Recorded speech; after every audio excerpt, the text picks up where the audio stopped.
Tamam geç danış. Aynen merhaba kızım. Merhaba. Şaka. Sen sayesinde meyveler hakkında öğrendik. Bildiğin yani böyle bir oyun oynuyor. Meyvelerin tabii ve suyu olduğunu. İyi gel başlayalım. Benim göz oyunu. Ben sana bir meyve gözü yok. Ben sana bir meyve dedim. Tabii ve suyu olduğunu bana dedim. Buyur. Al hele ben. Alma. Ağaç gözü yok. Alma. Tabii alma. Neler alma. Yoksa kaçış alma. Yok aç gözünü bak. Görsen kaçış tutu. Gel bana. Şimdi gel bir şeyine böyle. Gözü yumuşayım. Şey, bu ne meyvesi? Aa, bu tabii bana. Yoksa suyunu bana. Aa, sen. Bu var. Bu sana meyve.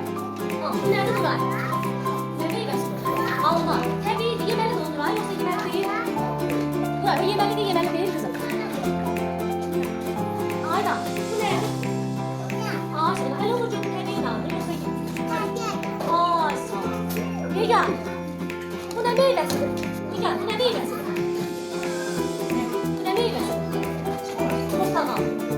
Tabii ben de bakıyorum. Tabii ki yoksa söylüyorum. Aa, ben. İnşallah. Bundan bunu tercih et. Bak bundan.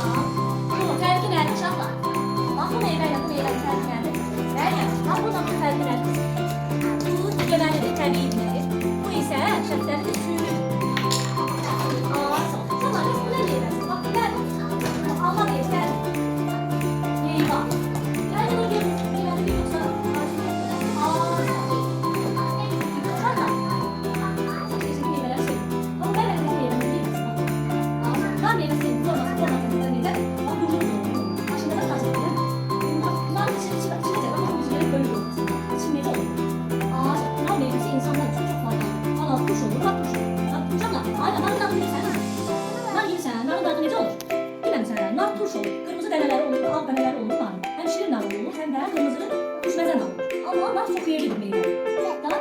İnsan bedeninde kan artırılır. Kan. Hadi gel sen benden. Dur benden gel. Bunlar meyvesi.